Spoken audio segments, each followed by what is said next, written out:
akan masuk dalam ibadah hari ini dengan ungkapan syukur, dan kita bersama-sama akan melakukan pengakuan di dalam ibadah kita. Sebab pada dasarnya berkat dan pertolongan di dalam ibadah kita datangnya dari pihak Allah pencipta langit bumi beserta segala isinya. Ia adalah Allah yang setia dan adil, dan tidak pernah meninggalkan perbuatan tangannya yang ajaib. Kiranya turun atas seluruh keberadaan hidup kita berkat damai dan sejahtera yang datang dari pihak Allah Bapa dan Tuhan kita Yesus Kristus, sementara kita bersama-sama beribadah di dalam persekutuan dengan Roh-Nya yang kudus. Amin. Kita mau tetap bangkit berdiri. Kita mau masuk gerbang pujian Tuhan. Kita mau pujikan doa yang diajarkan Tuhan Yesus Kristus kepada kita. Doa Bapa kami sebagai bentuk penyerahan diri kita. Biarlah Tuhan yang berdaulat penuh atas kehidupan kita.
Glory bagi nama-Mu Yesus.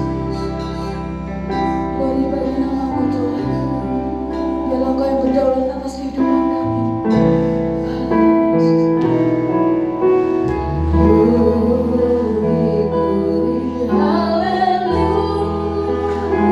Kita rasakan kehadiran Tuhan pagi ini. Kita rasakan tangan Tuhan pagi hari ini. Yesus.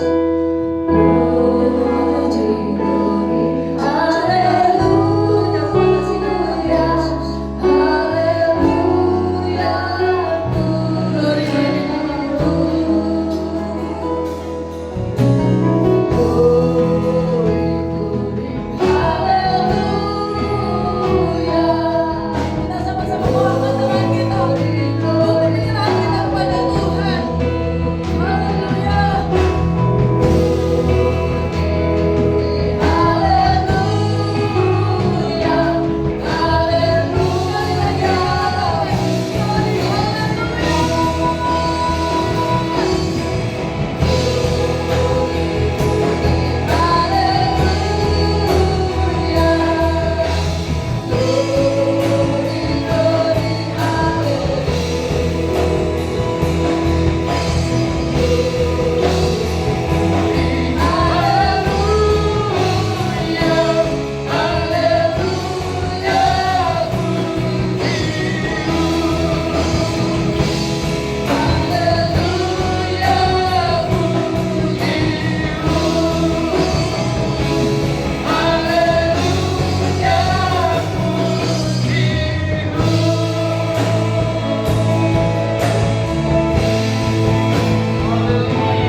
Haleluya.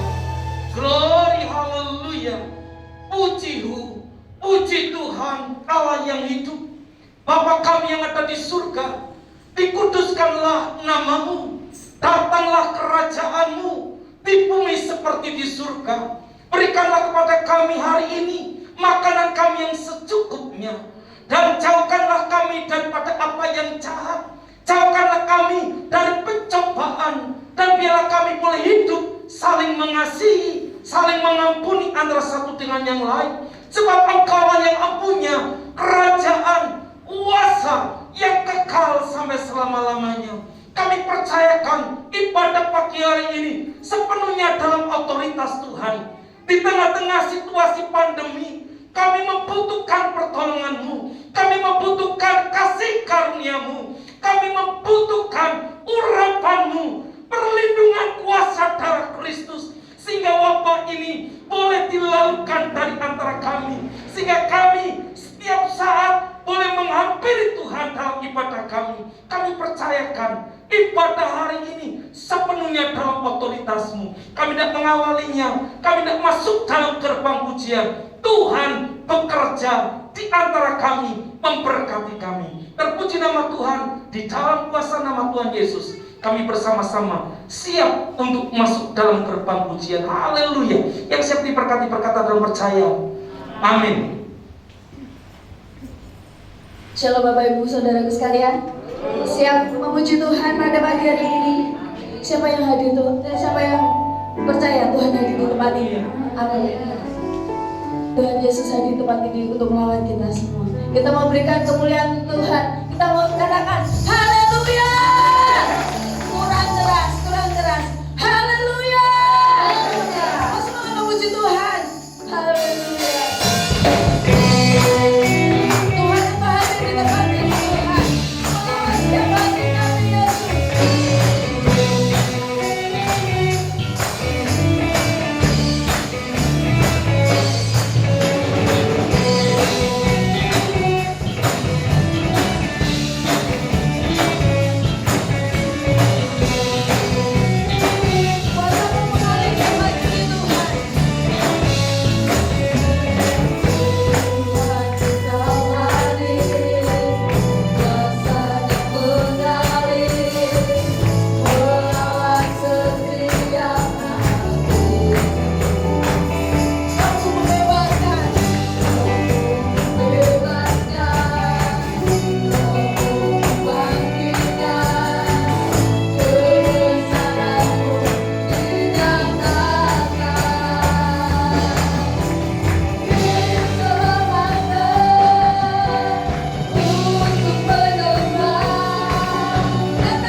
jiwa muda di hadapan Tuhan. Amin. Kita mau menarik buat Tuhan, karena Tuhan Allah kita Allah yang hebat. Tuhan Allah kita pencipta langit dan bumi yang luar biasa.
hidup kita, mempersiapkan hati kita, kita dapat menerima firman.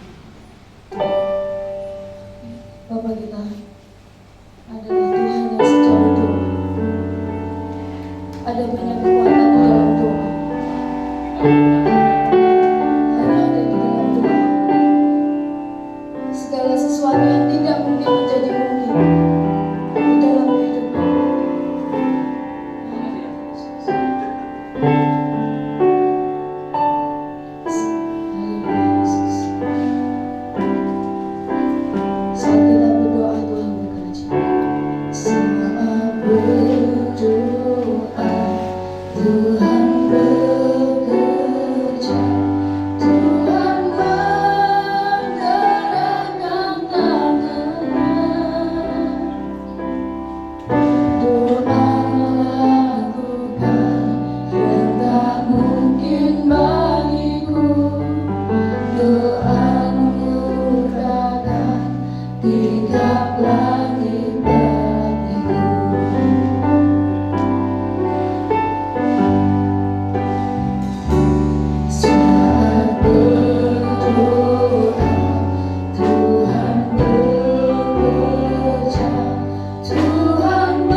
Kami tahu Tuhan dan kami menyadari bahwa tidak ada satupun di kolong langit ini orang yang dapat membenarkan oleh sebab perbuatannya.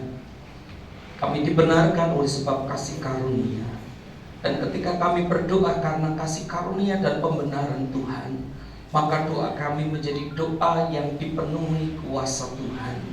Sehingga ketika kami berdoa ada sesuatu yang tidak mungkin, tetapi dibuat Tuhan menjadi sebuah kenyataan, dibuat Tuhan menjadi sebuah kepastian. Bahkan ketika kami berdoa, Tuhan berkenan membukakan tingkap-tingkap langit, menyatakan jawaban doa, berkat dan anugerah bagi kehidupan kami. Kami bersama-sama siap mendengarkan kebenaran-Mu, urapi hamba-Mu dalam otoritas-Mu, sehingga hamba-Mu sepenuhnya dikendalikan oleh kehendak Tuhan. Kami siap diberkati di dalam kuasa nama Tuhan Yesus Kristus. Haleluya. Amin. Dipersilakan duduk Bapak Ibu saudara. Shalom. Ada sukacita? Amin. Bapak Ibu saudara yang dikasih Tuhan, ibadah yang kita lakukan adalah satu bentuk ibadah, kalau saya katakan sebuah bentuk ibadah pertarungan iman. Kenapa saya katakan ibadah kita adalah satu bentuk ibadah pertarungan iman? Karena dalam situasi dan kondisi yang semakin tidak menentu, bahkan kota Semarang, ya, jumlah orang yang terpapar COVID-19 tidak semakin berkurang. Bahkan yang lebih sulit lagi kita detek adalah orang-orang yang masuk kategori OTG semakin banyak. Orang-orang tanpa gejala ada di mana-mana. Nah, bagaimana dengan kehidupan kita, sikap kita sebagai orang Kristen? Nah, saudara dikasih Tuhan, hari-hari ini merupakan hari-hari di mana Tuhan memurnikan kehidupan manusia. Amin. Ini harus kita imani dan amin. Ya, hari-hari di mana Tuhan memurnikan kehidupan manusia. Bahkan di tengah-tengah pandemi ini, banyak orang-orang yang mengalami tidur rohani. Mengapa demikian, saudara? Karena kedagingannya dinabubukkan dengan keadaan. Dengan tidak diberlangsungkannya ibadah tatap muka, ibadah online yang dilakukan, saudara, ternyata dalam kajian beberapa waktu yang lalu pernah saya sampaikan, dan kemarin kami mengikuti kembali pertemuan hamba Tuhan wilayah 2. Ternyata dari bilangan riset, ya, saat itu dilakukan penelitian terhadap beberapa, jumlahnya banyak, sinode gereja. Ternyata ibadah online tidak menjadi jawaban secara pasti dalam kehidupan pembinaan rohanian. Mengapa demikian? Karena ternyata yang mengikuti ibadah secara online, saudara, itu belum tentu jemaat dari gereja yang bersangkutan yang menyelenggarakan ibadah. Tempat kita, gereja kita, ya, sebelum tatap muka, saya perhatikan jumlah jemaat, ya, kapasitasnya dewasa maksimal 160. Tetapi yang membuka YouTube lebih dari 300. Artinya apa? Ada jemaat lain, ada orang lain yang mengikuti ibadah yang diselenggarakan gereja kita secara online. Kalaupun saya menghitung jumlah anggota jemaat kita 160, itu pun belum tentu yang 160 untuk memenuhi jumlah 300-an tadi adalah jemaat kita. Nah, ini yang terjadi, saudara. Maka saya katakan ibadah tatap muka merupakan sebuah bentuk ibadah pertarungan iman. Menghadapi situasi dan kondisi, gereja harus dengan bijak. Bagaimana meresponi ini? Apakah kegiatan ibadah secara langsung tetap dilaksanakan atau kita kembali pada online? Ini sebuah tantangan besar. Dan saya berharap kehidupan kita semua sebagai anak-anak Tuhan, ya, tidak hanya hamba Tuhan saja yang bergelut dalam doa, mendoakan hal ini, tetapi seluruh kehidupan kita sedang jemaat harus ikut ambil bagian di dalam. Amin, Bapak Ibu. Itu kenapa saya mulai Senin depan, ya, mulai Senin depan, Bapak Ibu saudara dikasih Tuhan, gereja mulai terbuka bagi Bapak Ibu untuk berdoa secara pribadi di gereja.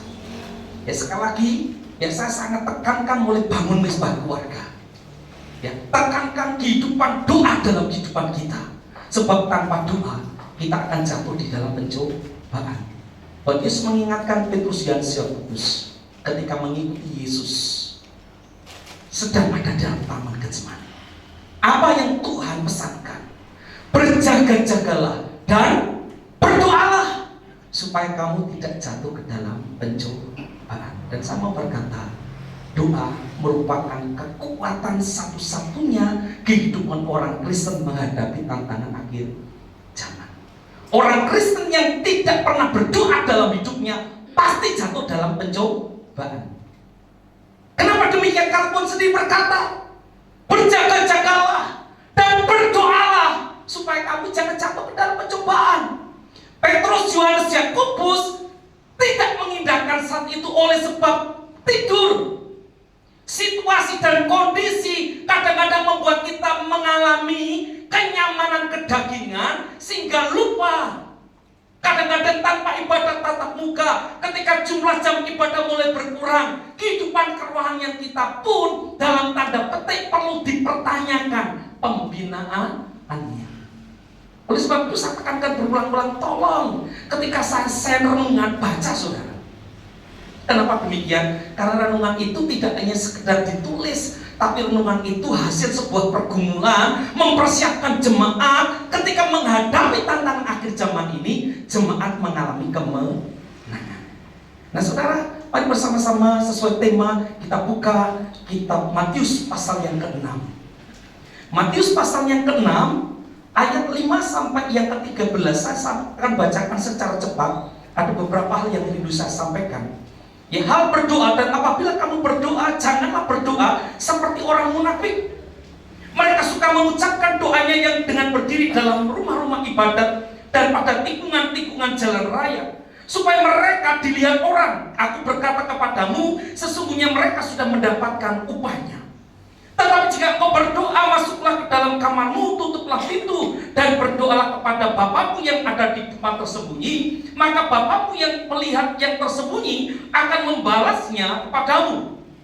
Lagi pula dalam doamu itu janganlah kamu bertele-tele seperti kebiasaan orang yang tidak mengenal Allah. Mereka menyangka bahwa karena banyaknya kata-kata doanya akan dikabulkan.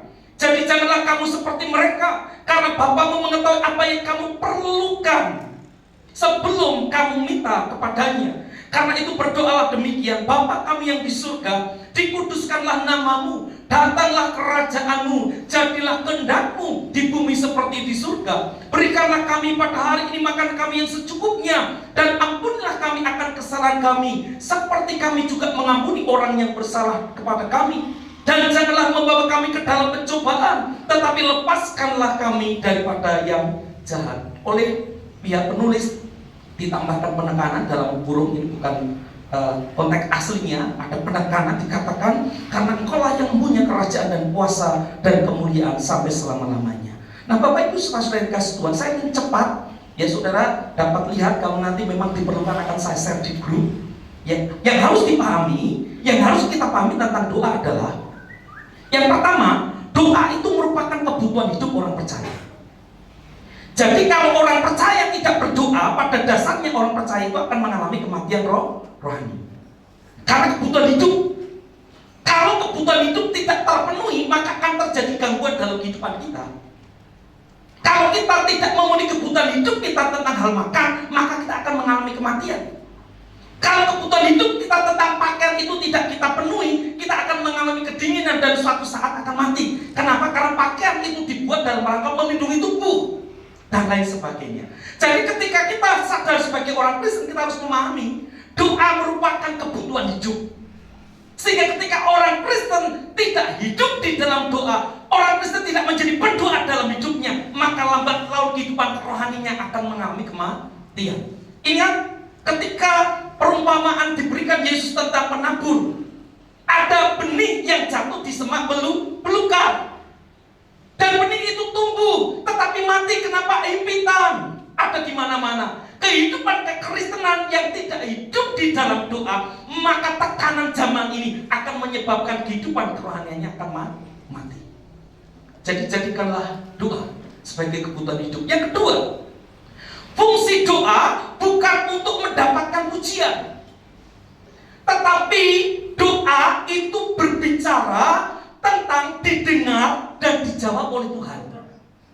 Jadi fungsi doa itu sebetulnya dilakukan kehidupan orang percaya supaya doa itu punya fungsi. Ketika orang Kristen menyampaikan sesuatu, Tuhan mendengar dan menjawabnya. Itu esensi fungsi dari doa.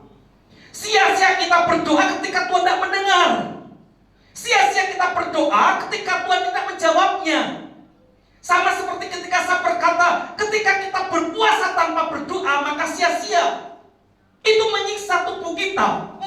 diri kita. Sehingga ketika kita berpuasa harus berdoa, karena itu utamanya adalah doa. Mengapa doa merupakan kebutuhan hidup? Dan fungsi daripada doa adalah untuk didengar dan dijawab oleh Tuhan.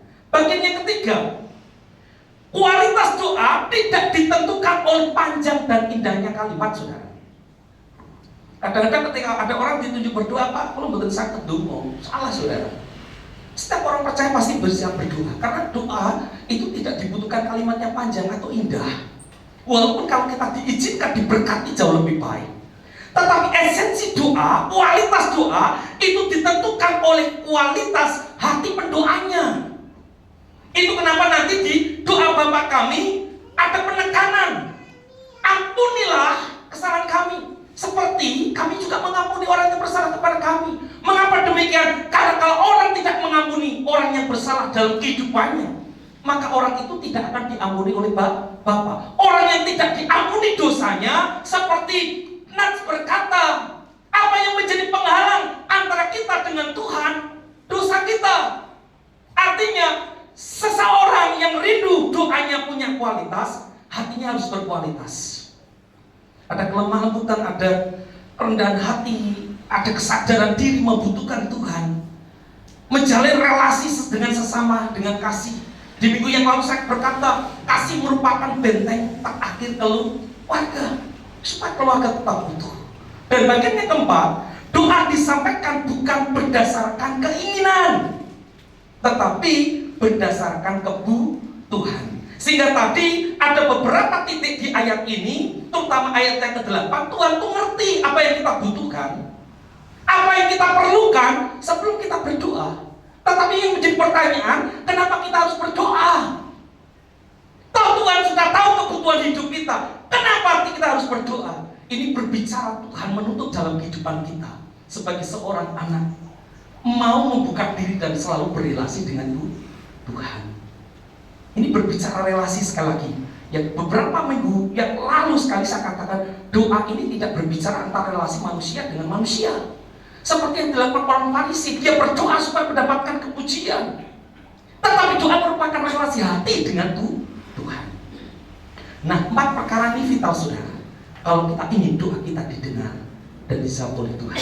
Nah, mari kita akan masuk lagi berikutnya. Ya, ada beberapa kebiasaan doa yang dikritisi Yesus saat itu. Ya, ada 2 saya simpulkan. Yang pertama, doa saat itu banyak dilakukan oleh orang-orang yang ahli doa sebagai media untuk mendapatkan pujian. Padahal sebetulnya seharusnya doa itu merupakan media relasi dengan Tuhan, seperti tadi saya katakan. Ini merupakan kebiasaan doa yang dikritisi dan dinyatakan tidak benar oleh Yesus. Sebab ketika orang berdoa hanya untuk mendapatkan kepujian manusia, maka kepujian itu yang menjadi upahnya. Dia tidak akan mendapatkan sesuatu daripada Tuhan. Ketika seseorang berdoa untuk mendapatkan kepujian, maka yang fana itu yang diperoleh. Oh iya, orang yang saleh setiap hari ke gereja untuk berdoa. Hanya itu saja, saudara. Tetapi ketika kita menyadari doa itu merupakan kebutuhan hidup, ya, doa itu juga berbicara tentang kualitas hati kita. Kita menjaga kehidupan kita, maka kita tidak hanya sekedar mendapatkan kepujian daripada Tuhan, tetapi Tuhan juga menjawab dan mendengar doa kita. Dan yang bagian kedua, yang saat itu dinyatakan tidak benar adalah doanya itu bertele-tele, disusun beberapa indahnya, sehingga konsentrasinya tidak pada Tuhan, tapi pada kalimat yang disusun. Sehingga kadang-kadang ada yang orang berdoa, tapi berdoanya seperti orang mikir. Saudara, itu kurang tepat. Apalagi ketika kalimat kita susun supaya orang melihat betapa salehnya hidup kita. Orang itu loh kalau berdoa luar biasa, bahasanya bagus, bahasanya sangat tajam, bahasanya sangat rohani.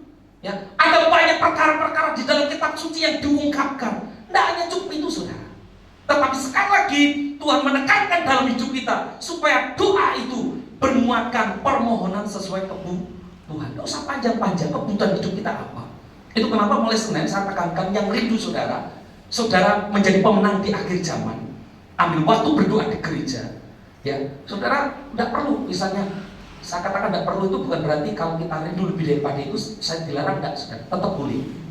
Ya, saudara punya satu kerinduan datang mengungkapkan sesuatu 10 menit setelah itu pergi berangkat kerja, boleh saudara, tidak masalah.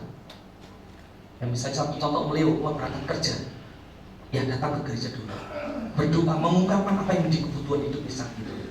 Silakan, ya, tidak masalah. Pak, saya hanya 10 menit, tidak masalah saudara. Kenapa? Karena doa itu sebetulnya merupakan suatu wujud penyampaian apa yang menjadi kebutuhan hidup kita. Saudara, dan hati-hati sekarang ketika kita mulai jauh daripada Tuhan. Ya, apakah Pak, ketika kita doa di rumah, apakah Tuhan tidak mendengar saudara? Mendengar. Tapi ingat, persekutuan orang percaya juga menjadi salah satu indikator kehidupan kerohaniannya terpelihara atau tidak. Ya, sebab gereja nggak mungkin bisa memantau kehidupan saudara di rumah seperti apa, hamba Tuhan seperti apa, memantau nggak bisa, yang tahu itu Tuhan. Ya, maka sebetulnya secara organisasi ketika jemaat itu mencintai rumah Tuhan, ya, secara organisasi gereja, hamba-hamba Tuhan dapat memperhatikan orang-orang ini minimal dalam hidupnya ingat kalau dia orang Kristen, dia orang percaya. Dan melalui pertemuan dengan beberapa orang percaya, saya percaya semakin menguatkan. Dan lebih daripada itu, mari kita mau belajar ketika kita semakin mencintai rumah Tuhan. Sekali lagi, ketika kita semakin mencintai rumah Tuhan, kita datang kepada rumah Tuhan, kita pasti ketemu dengan yang empunya. Dan ketika kita bertemu dengan yang empunya, ada relasi yang indah, maka hidup kerohanian kita akan dipelihara.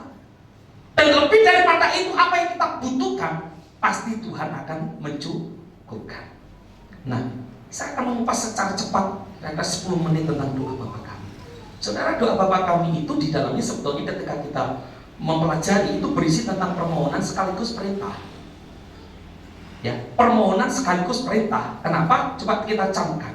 Di bagian ayat yang ke-9 pertama kali dikatakan, ya karena itu berdoalah demikian Bapa kami yang di surga, dikuduskanlah namamu. Ada pertanyaan besar. Siapa yang bisa menguduskan nama Tuhan? Adakah manusia yang bisa menguduskan nama Tuhan? Tidak ada saudara. Sebab Tuhan itu Maha Kudus. Yang dimaksud kuduskanlah namamu dalam konteks ini ada satu perintah dalam kehidupan kekristenan. Nama Tuhan kudus dalam pandangan orang yang lain. Nama Tuhan dicemarkan dalam pandangan orang lain. Itu tergantung dari perilaku hidup orang percaya. Ketika orang Kristen menjaga hidupnya kudus di hadapan Tuhan, ketika orang Kristen hidup dalam terang firman, maka nama Tuhan dikuduskan. Nama Tuhan tidak menjadi olok-olok. Nama Tuhan tidak dicemarkan oleh orang lain. Maka kadang-kadang ada banyak yang orang yang berbicara, orang Kristen kok kelakuannya seperti itu. Orang Kristen kok relasi keluarganya seperti itu. Orang Kristen kok mendidik anaknya seperti itu. Nah, kalau itu terjadi berarti kita mencemarkan nama Tuhan. Dikuduskanlah namamu tidak terjadi dalam hidup kita. Maka saya katakan, doa Bapa kami ini permohonan, tetapi juga perintah terhadap hidup kita. Untuk menjaga kelakuan hidup kita berkenan di hadapan Tuhan. Menjaga kekudusan hidup kita seperti yang diperintahkan oleh Tuhan. Loh, ini anak kok setiap hari ke gereja malasnya luar biasa. Maka saya tekankan beberapa waktu yang lalu dan saya minta saya tekankan anak-anak muda. Mulai tahun yang akan datang, anak-anak yang akan kita ajak pelayanan betul-betul serius adalah anak-anak yang beres pekerjaan di rumahnya. Karena kita tidak mungkin yang mengajak anak-anak untuk betul serius dalam pelayanan sementara di rumah menjadi batu sandungan. Tidak bisa saudara, harus seimbang. Ya, oleh sebab itu nanti saya pasti akan ada penekanan anak-anak Bapak Ibu, saya dibantu juga di rumah, didampingi mereka. Ya, pelayanan harus dilakukan oleh orang-orang yang beres dalam hidup. Tidak hanya sekedar tampil hebat, tetapi kehidupan di rumah tidak bisa menjadi batu sandungan. Itu akan menjadi ganjalan bagi orang lain ketika melayani. Sama, saya berkata untuk diri saya. Ketika saya tidak dapat menjadi contoh dan teladan, saya berkhotbah saudara. Berat rasanya. Kenapa? Karena orang akan berkata bagaimana kau dapat berkata itu, sementara engkau sendiri tidak menjadi pelaku. Berat saudara, tidak mudah. Oleh sebab itu, mari belajar dalam hidup. Jaga kekudusan hidup kita, jaga perilaku hidup kita dalam terang firman Tuhan. Maka nama Tuhan dikuduskan. Yang kedua, ayat yang ke-10, datanglah kerajaanmu, jadilah kehendakmu di bumi seperti di surga. Kerajaan Tuhan, kerajaan surga berbicara tentang pemerintah dan pemerintahan. Dan kerajaan surga berbicara tentang damai sejahtera. Berbicara tentang ketika kehendak Tuhan di surga terjadi di bumi, maka akan mendatangkan damai sejahtera. Dan kesimpulannya, kerajaan surga dan kehendak Tuhan itu pasti mendatangkan damai sejahtera. Amin. Ya, maksudnya begini saudara. Pak, kalau saya berdoa kenapa enggak Tuhan jawab ya? Pak, saya sudah seperti ini, tetapi kok Tuhan tidak memberkati hidup saya? Atau saya menjadi orang Kristen lama, Pak, kenapa hidup saya masih seperti ini? Apakah ini kehendak Tuhan? Saudara, untuk memahami kehendak Tuhan dan tidak, tolong perhatikan dengan baik. Kalau Bapak, Ibu, dan Saudara hidup benar di hadapan Tuhan, hidup kudus di hadapan Tuhan, Tuhan izinkan masuk dalam lembah, itu kehendak Tuhan. Kalau Bapak Ibu hidup benar sesuai kebenaran firman Tuhan, menjaga kekudusan hidup, Bapak Ibu hidupnya diberkati, itu juga kehendak Tuhan. Tetapi ketika kita hidup tidak benar dan hidup kita mengalami malapetaka, hidup kita mengalami kesulitan, hidup kita mengalami kesusahan, berarti kita jatuh ke dalam pencobaan. Kita harus pahami, kadang-kadang kita membela diri kita dengan pembenaran berdasarkan sudut pandang kita. Tapi firman Tuhan berkata berbeda. Namun seperti itu firman Tuhan sebagai tolong ukur. Seharusnya apa yang terjadi dalam hidup kita, apa yang kita alami dalam hidup kita, meskipun Tuhan berizinkan kita masuk dalam lembah kekelaman, damai sejahtera pasti ada. Sebab Tuhan tidak pernah meninggalkan kita ketika kita ada dalam lembah kekelaman. Itu yang menimbulkan damai sejahtera. Orang Kristen yang masuk dalam lembah kekelaman, meskipun dia sudah hidup benar di hadapan Tuhan, maka akan terjadi damai sejahtera. Kenapa? Ada pengharapan bahwa Tuhan akan membalikkan keadaan kita menjadi orang-orang yang diberkati setelah kita lewat lembah kekelaman. Seperti bangsa Israel ketika keluar dari tanah Mesir menuju tanah Kanaan selama 40 tahun, mereka itu seperti masuk lembah kekelaman. Tetapi ketika mereka berjalan menuju kehendak Tuhan, mereka berjalan sesuai rancangan Tuhan, Kanaan itu menjadi berkat. Jadi kalau kita hidup benar di hadapan Tuhan dan Tuhan izinkan berkehendak kita masuk dalam lembah kekelaman, tetaplah sadar hidupmu harus ada dalam damai sejahtera. Karena setelah lembah kekelaman ini kita lewati, maka Kanaan berbicara tentang berkat akan kita petik. Amin saudara. Jadi ketika kita hidup benar, sudah betul-betul hidup benar di hadapan Tuhan, maka ada pujian, pujilah aku Tuhan, cobalah aku Tuhan. Ini tidak berbicara kesombongan, enggak saudara. Pemazmur Daud minta Tuhan koreksi aku, ini benar enggak? Nah aku salah ingatkan. Bukan sombong Daud melebarkan dada, ini aku Tuhan uji, hidupku benar. Enggak saudara. Firman itu berbicara tentang Daud yang rindu Tuhan menguji, ngecek kondisi hidupnya itu benar atau tidak. Karena hanya tahu, Tuhan saja yang tahu ya, tentang konteks kebenaran dalam hidup. Sementara manusia dituntut Tuhan dalam kebenaran sesuai dengan firman. Kemudian berikutnya saudara, ayat yang ke-11, berikanlah kami pada hari ini makan kami yang secukupnya. Ini berbicara tentang apa? Orang Kristen diajar dalam hidupnya untuk menghindari keserakahan, menghindari ketamakan. Orang Kristen hidupnya diminta bergantung secara penuh pada pemeliharaan Tuhan, sehingga doanya tidak berkata demikian, berikanlah kami dalam hidup kami untuk seterusnya kami diberikan makanan.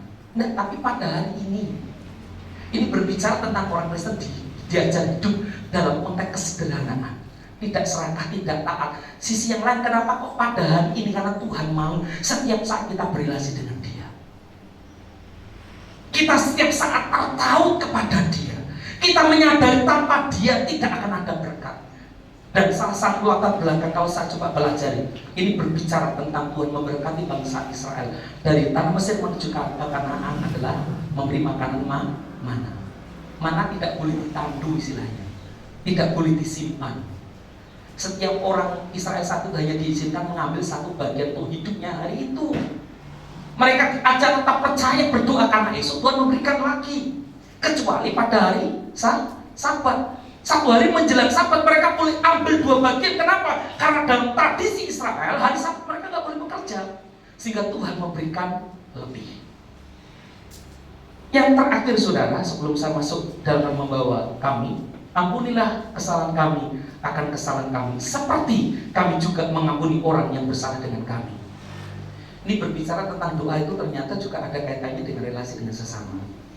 Dan ingat, relasi dengan sesama itu juga menunjukkan satu bentuk relasi dengan Tuhan. Jangan berpikir ketika kita berrelasi antar manusia itu hubungannya antara kita dengan manusia saja. Enggak, sudah pertanggungjawabannya dengan Tuhan. Itu kenapa dikatakan kalau kamu tidak mengampuni saudaramu yang sangat bersalah kepadamu, maka Bapakmu juga tidak mengampuni. Jadi jangan berpikir ketika engkau melukai sesamamu, engkau tidak melukai Bapakmu di surga. Ketika engkau menghujat sesamamu, engkau tidak menghujat Bapakmu di surga. Ketika engkau mencoba menjatuhkan sesamamu, sama artinya sebetulnya kita mencemarkan, menjatuhkan nama baik Tuhan. Karena relasi hidup kita dengan sesama itu sebetulnya juga merupakan wujud bentuk relasi kita kepada Tuhan. Sebagai pertanggungjawaban hidup sebagai orang percaya. Dan bagian terakhir yang sangat ditekankan saudara, dan janganlah membawa kami ke dalam pencobaan, tetapi lepaskanlah kami daripada yang jahat. Saudara, agak sedikit pelan saya tekankan. Orang Kristen yang mengalami peperangan hidup dan mengalami kemenangan dalam peperangan akhir zaman adalah para pendoa. Saya beritahu kuncinya saudara. Apakah kita bisa tetap menjadi pelaku firman Tuhan kalau Tuhan tidak memberikan kemampuan dan kekuatan dalam hidup kita?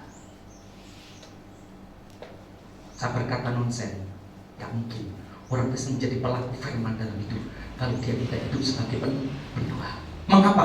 Ketika kita hendak melakukan apa yang baik, yang jahat sudah ada di depan kita. Maka beberapa waktu yang lalu saya berkata, ketika kita hendak bertobat, percaya saat itu saudara diuji dan dicobai Tuhan melalui caranya.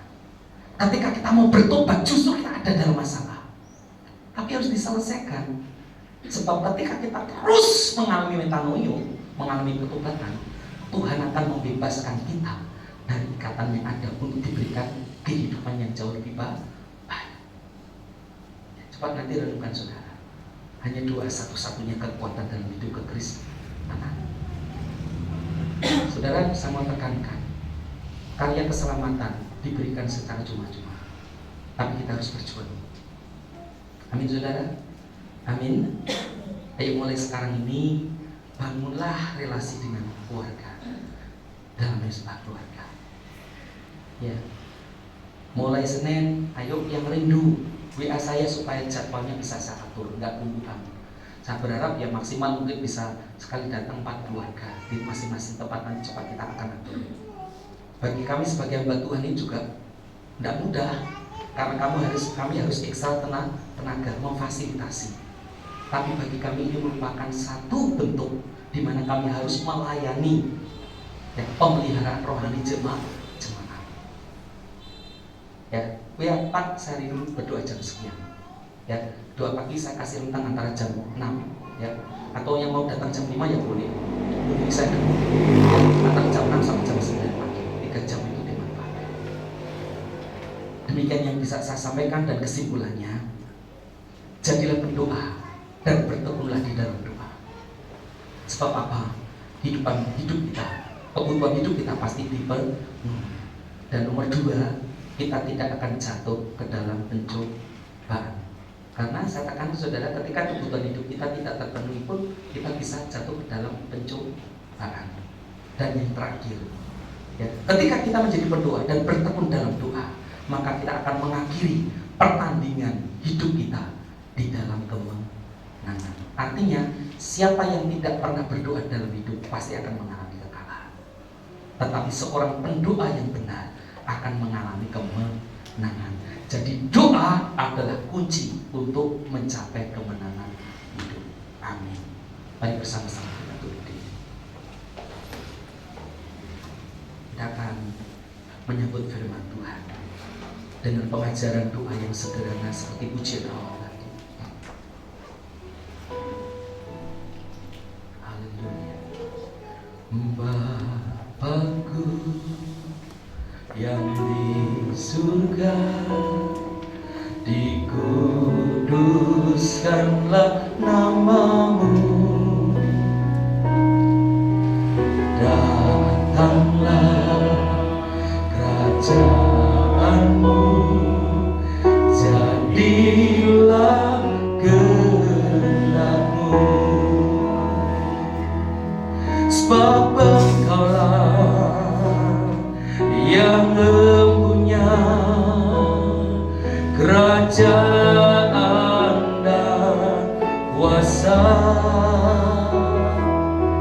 bagimulah kemuliaan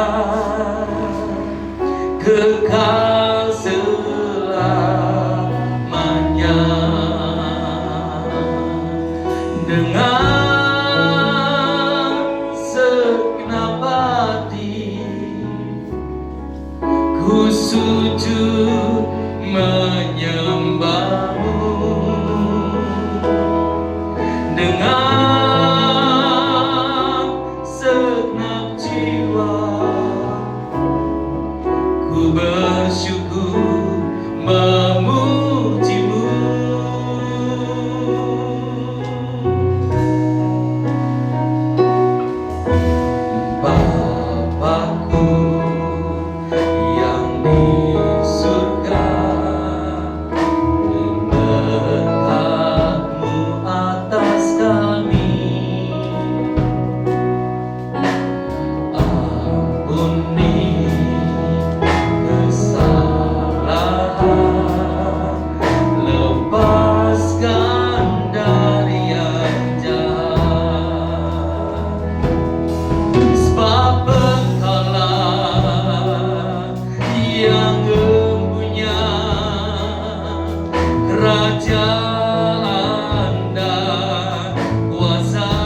bersama-sama kita akan menyampaikan doa kita pada Tuhan dalam doa Bapa kami. Bapa kami yang di surga, dikuduskanlah nama-Mu. Datanglah kerajaan-Mu di atas muka bumi seperti di dalam surga. Berikanlah kepada kami pada hari ini makanan kami yang secukupnya. Dan ampunilah segala kesalahan kami, seperti kami juga mengampuni orang yang bersalah kepada kami. Dan janganlah bawa kami ke dalam pencobaan, tetapi lepaskanlah kami daripada apa yang jahat. Sebab Engkau-lah yang punya kerajaan dan kuasa dan kekal selama-lamanya. Di dalam nama Tuhan Yesus Kristus. Haleluya. Amin. Itu silakan duduk, kita akan memberati. Naikkan syukur padamu Yesus, ku sembah sujud kepadamu Tuhan, di hadapan tahta kemuliaan-Mu, ku tinggikan, ku agungkan selamanya. Segala puji syukur bagimu, ku tinggikan nama-Mu selalu. Kemuliaan hanya bagimu. Terpujilah nama-Mu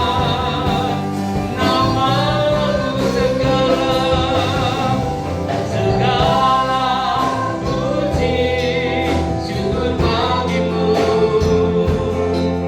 ku tinggikan nama-Mu selalu. Kemuliaan hanya bagimu. Terpujilah nama-Mu, terpujilah nama-Mu, terpujilah nama-Mu.